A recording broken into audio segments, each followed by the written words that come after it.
Pada suatu hari di sebuah pulau tersembunyi yang indah berdirilah sebuah kerajaan bernama Kingqiu yang dipimpin oleh seorang ratu rubah bernama Baiqian. Ia tinggal bersama para siluman yang baik, di mana mereka dapat berubah wujud menjadi manusia yang selalu setia menemaninya. Hingga pada suatu ketika, tibalah sebuah undangan resmi dari Kerajaan Laut Timur untuk menghadiri upacara perayaan kelahiran putra Sang Raja Laut Timur.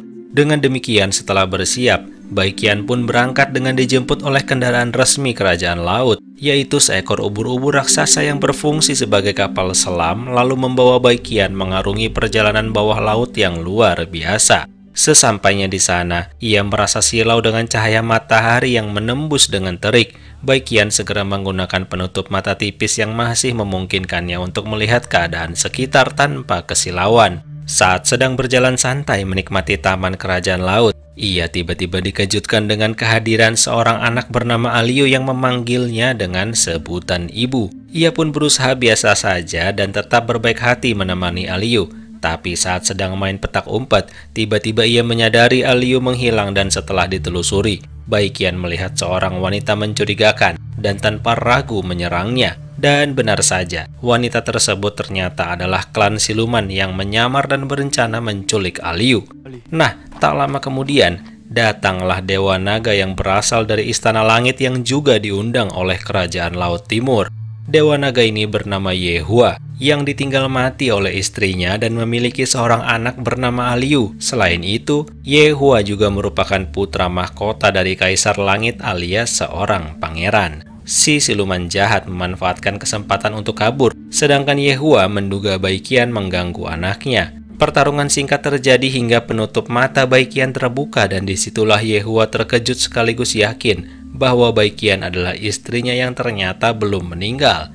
Yehua pun mencoba mendekatinya selayaknya seorang suami, tapi tanpa disangka, Baiqian seolah tak mengenali baik Yehua sang suami maupun Aliu sang anak.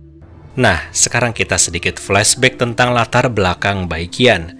Jadi, dahulu kala, Baiqian adalah seorang ratu rubah di Kerajaan Langit. Namun untuk mencapai tingkatan lebih tinggi alias menjadi dewi, maka ia harus menjalani ujian berat yaitu diturunkan ke bumi untuk menjadi manusia biasa. Sedangkan kekuatan sihir dan ingatannya akan disimpan oleh Kerajaan Langit. Di saat yang sama, pada waktu itu Yehua telah mengakhiri perang besar antara klan dewa dan klan siluman, hingga tenaganya terkuras habis dan Yehua terjatuh ke bumi. Nah, disitulah Baiqian yang telah menjadi manusia biasa tak sengaja bertemu dengan Yehua yang dalam kondisi terlemahnya. Sebagai manusia biasa, ia pun menolong tanpa tahu yang ditolongnya adalah seorang dewa naga dari Istana Langit. Tak lama kemudian Yehua pun tersadar. Namun saat berkenalan lebih dalam, ternyata Baiqian tak mengetahui siapa nama dirinya sendiri hingga akhirnya Yehua memberinya nama Susu. Hari pun berlalu dengan cepat. Yehua dan Susu saling jatuh cinta hingga mereka memutuskan menikah dan disitulah akhirnya Yehua membawanya ke langit. Tapi justru di Istana Langitlah permasalahan dimulai.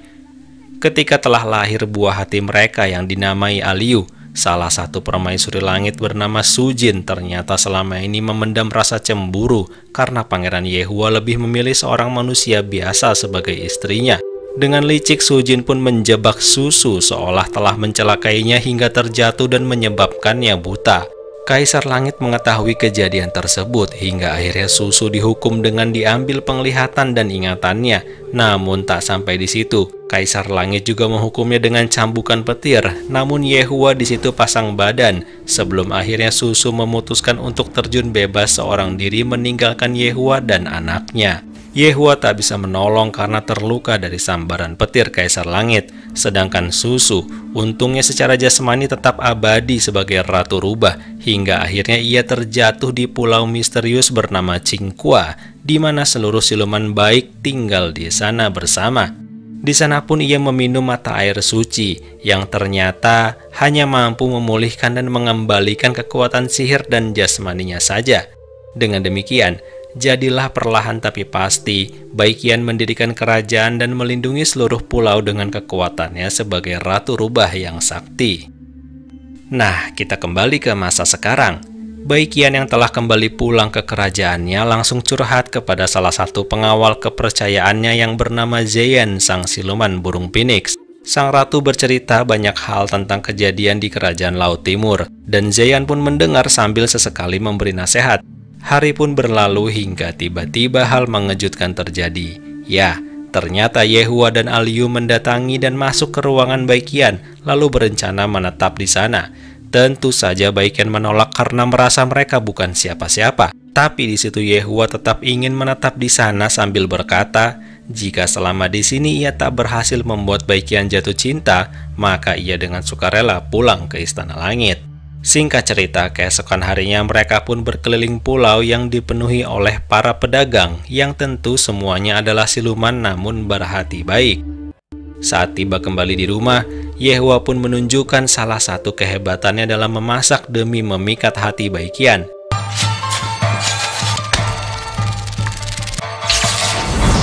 Aksi demi aksi dilakukan dengan keren hingga saat dicicipi, Baikian pun merasa aneh karena Yehua tahu makanan kesukaannya dan rasanya pun sungguh sangat enak daripada semua yang pernah ia makan selama ini. Singkat waktu keesokan harinya, saat sedang berjalan-jalan santai, Baikian memberanikan diri untuk bertanya tentang siapa sebenarnya istri dari Yehua. Di situ Yehua hanya bercerita kalau istrinya sangat mirip dengan Baikian. Namun saat ditanya penyebab meninggalnya, Yehua tak menggubris dan meninggalkan Baikian begitu saja. Hari-hari pun berlalu, benih-benih cinta akhirnya muncul di antara keduanya dan semakin berkembang. Hingga akhirnya Baikian setuju untuk diajak naik ke langit dan bersiap untuk melaksanakan pernikahan. Di Istana Langit pun mereka disambut dengan meriah oleh seisi kerajaan. Setelah itu Baikian pun diantar ke kamarnya dengan taman yang indah. Tapi lagi-lagi Sujin mulai berulah, karena di malam harinya saat Baikian sedang berjalan santai, Sujin mengajak Baikian berkeliling sambil menceritakan perihal mendiang istri Pangeran Yehua sebelumnya. Tapi liciknya cerita Sujin jelas penuh kebohongan.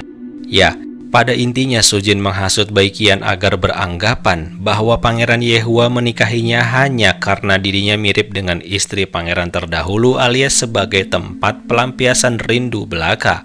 Di hadapan Sujin, Baikian terlihat tak percaya, padahal di hatinya jadi menyimpan banyak keraguan hingga akhirnya saat proses gladi resik Baikian tidak melakukan prosesi sesuai prosedur. Dan tanpa basa-basi, ia langsung bertanya apakah benar dirinya hanya pelampiasan Yehua saja karena rindu dengan mendiang istrinya. Sayangnya di situ Yehua hanya terdiam membisu tanpa satu kata pun. Tentu hal itu membuat Baikian tersulut emosi dan pergi kembali ke kamarnya. Hari pun berlalu hingga keesokan harinya Baikian ke ruangan kerja Yehua dan melihat sebuah benda pusaka yang menarik hatinya. Ia pun mendekatinya dan tiba-tiba benda pusaka tersebut seakan langsung terkoneksi dan membuka tabir seluruh ingatannya yang hilang. Ya, benda pusaka tersebut adalah wadah saat dahulu Kaisar Langit menyimpan seluruh ingatan Baikian. Dengan kata lain, seluruh kebenaran mulai terungkap pada diri Baikian. Namun, saat ia masih larut dalam ingatan masa lalunya, ternyata diam-diam Sujin sudah menuntunnya ke tepi jurang tempat hukuman mati kerajaan. Saat masih setengah sadar, Sujin tanpa basa-basi langsung mendorongnya begitu saja. Untungnya saat itu Yehua yang berubah menjadi naga berhasil menyelamatkan Baikian dan ia pun telah melihat kejahatan Sujin lalu bersiap menghukumnya. Tapi di situ Baikian justru marah karena Yehua tidak mau jujur sejak awal hingga ia pun kembali ke kerajaannya sendiri alias kerajaan King Qiu. Di sana Baikian hanya bisa syok sambil terus menangis dan mabuk meminum anggur. Yehua pun datang tapi Baikian tetap tak mau menemuinya. Namun Yehua berkata pada Zeyan bahwa ia akan terus menunggu. Sementara itu saat ini Sujin sedang diadili oleh kerajaan langit dan diputuskan bahwa Sujin akan diasingkan ke bumi menuju Bukit Hitam di mana Raja Siluman disegel oleh leluhur Kaisar Langit terdahulu. Disitulah Sujin mendapat ide busuk untuk membalas dendam pada kerajaan langit. Sujin berpura-pura ingin kembali bertemu dengan Alyu alias anak Pangeran Yehua. Lalu dengan cepat dan lihai sambil memeluk ia mengambil darah Alyu yang merupakan darah murni keturunan Kaisar Langit. Setelah sampai di Bukit Hitam, tanpa waktu lama, Sujin pun segera menggunakan darah murni Alius sekaligus mengorbankan dirinya untuk membuka segel Raja Siluman demi membalas rasa kesalnya terhadap hukuman Kaisar Langit. So, dengan demikian, bangkitlah sang Raja Siluman dengan baju perang yang mirip banget dong dengan skin Zilong. Aura jahat sebesar itu tentu membuat Pangeran Dewa Naga menyadarinya. Dengan demikian, ia pun langsung pergi untuk melihat apa yang sedang terjadi. Begitupun dengan Zeyan yang menyadari kehadiran sosok jahat yang amat kuat hingga ia pun ikut menyelidikinya. Sementara itu, tanpa waktu lama, seluruh siluman jahat sudah berkumpul saat menyadari rajanya telah bangkit. Lalu mereka pun bersiap untuk perang besar menghancurkan kerajaan langit. Tapi tanpa waktu lama, Pangeran Yehua sang Dewa Naga Langit pun datang menghadapi Raja Siluman dengan pertarungan sengit.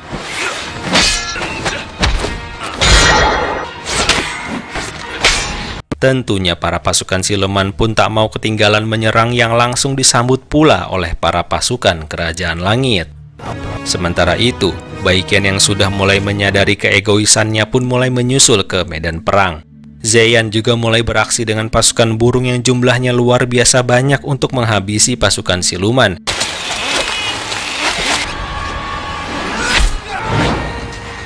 Di ketinggian langit, Yehua akhirnya berubah menjadi naga petir agar bisa menghabisi Raja Siluman dengan segera.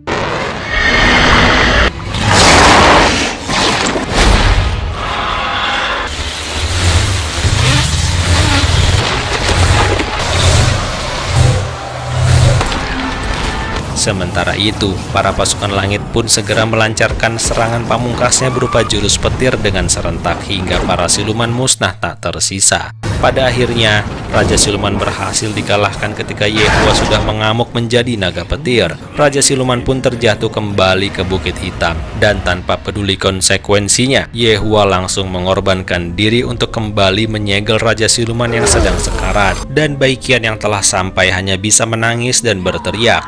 Ya, ketika pangeran dengan darah murni keturunan Kaisar Langit menyegel Raja Siluman di Bukit Hitam, maka dirinya akan membeku hingga tersedot semakin dalam ke bumi. Melihat hal itu, Baiqian hanya bisa menggedor-gedor lapisan es yang tebal, namun tak menghasilkan apapun selain Yehua yang semakin menjauh dan tangisan Baiqian yang terus mengalir deras, hingga hal mengejutkan pun terjadi. Waktu seolah mundur dengan cepat, semua terasa aneh. Dan tiba-tiba sebuah bongkahan es retak dan ya, Yehua kembali bereinkarnasi karena kekuatan cinta mereka berdua dan air mata suci Baiqian yang telah mendapat kembali seluruh ingatan cintanya pada Yehua. Mereka berdua pun akhirnya hidup bahagia. Namun setelah itu tiba-tiba film pun berakhir. So, gimana menurut kalian? Terima kasih ya sudah menonton dan semoga bisa dinikmati. Bye!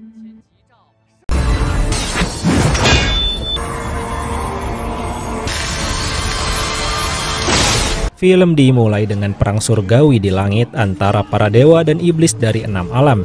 Perang tersebut menyebabkan ribuan korban berjatuhan yang berujung dengan mundurnya para dewa dan iblis untuk menyelamatkan diri masing-masing. Nah, setelah perang berakhir, para ketua spiritual tertinggi dari golongan dewa bersatu untuk mengumpulkan roh para pendekar langit yang telah gugur untuk disatukan menjadi seorang dewa perang terkuat yang jika tiba saatnya nanti akan kembali melawan serangan para iblis. Dan singkat cerita, ribuan tahun telah berlalu. Seorang petapa langit yang sakti terlihat sedang menunggu sesuatu dan akhirnya setelah sekian lama, tiba-tiba muncullah tanda-tanda alam luar biasa lalu bangkit seorang pemuda bernama Chen Chen dengan aura keemasan yang berkilau. Nah, terjadilah komunikasi antara keduanya, namun rupanya hal itu tak berjalan mulus hingga terjadilah pertarungan antara keduanya.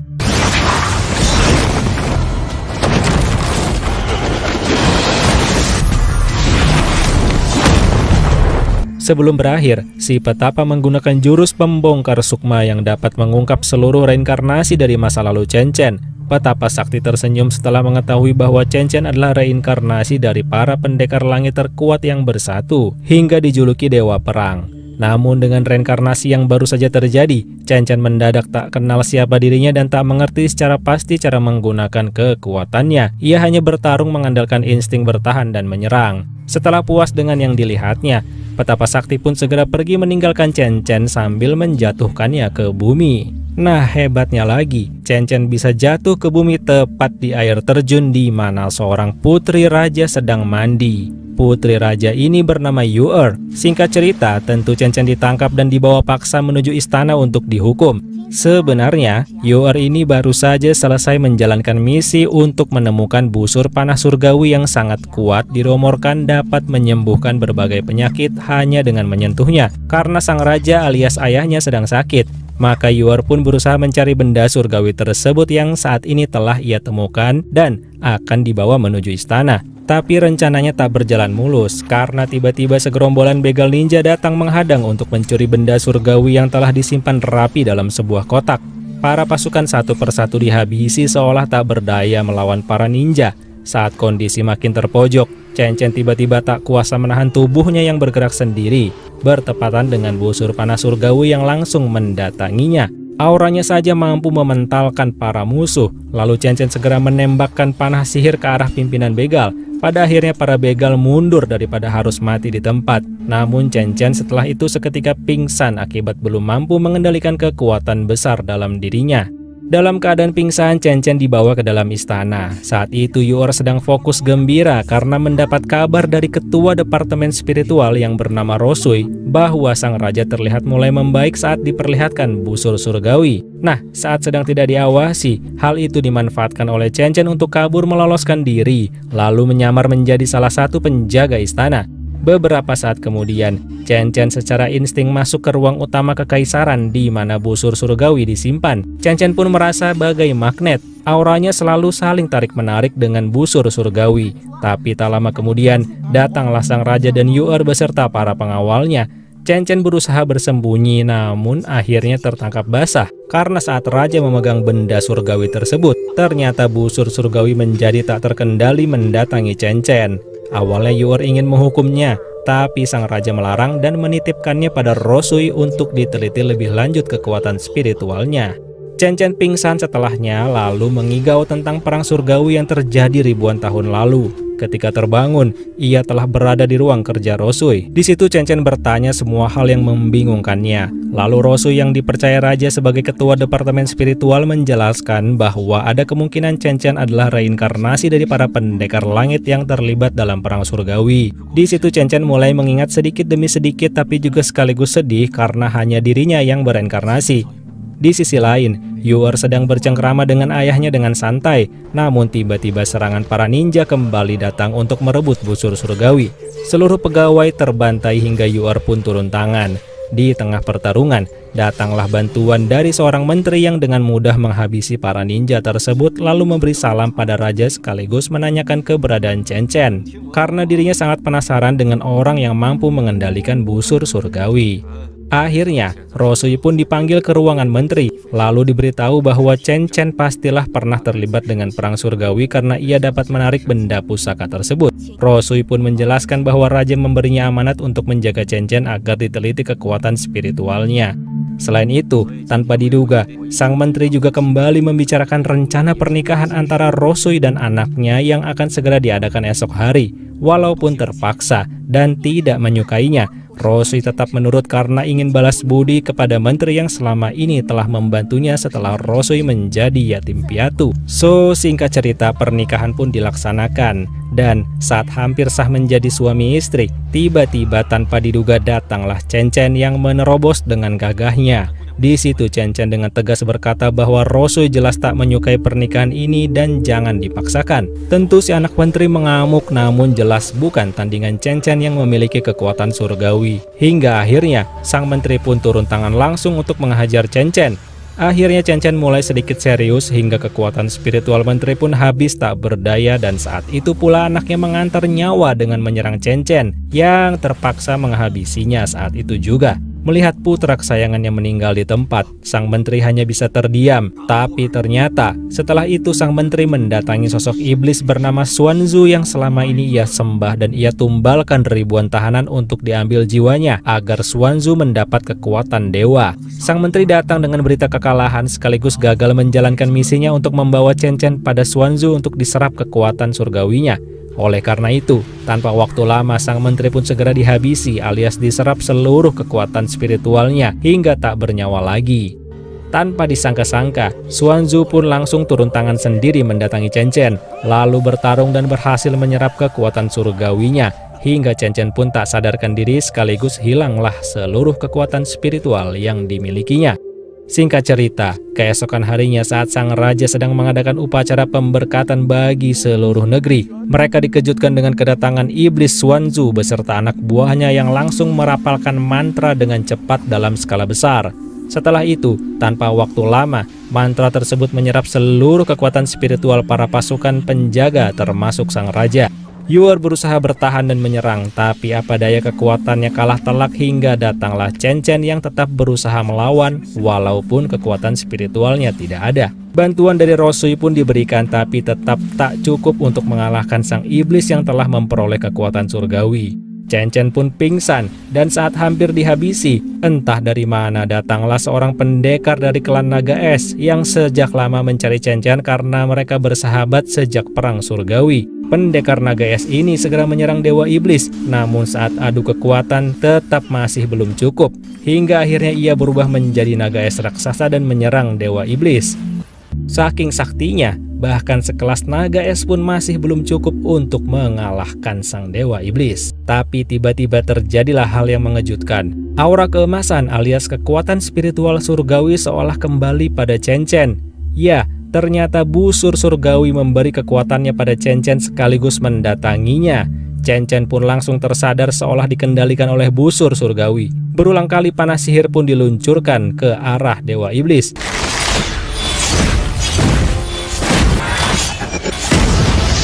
Pendekar naga pun ikut kembali membantu. Melihat hal itu, Dewa Iblis pun segera mengeluarkan wujud aslinya.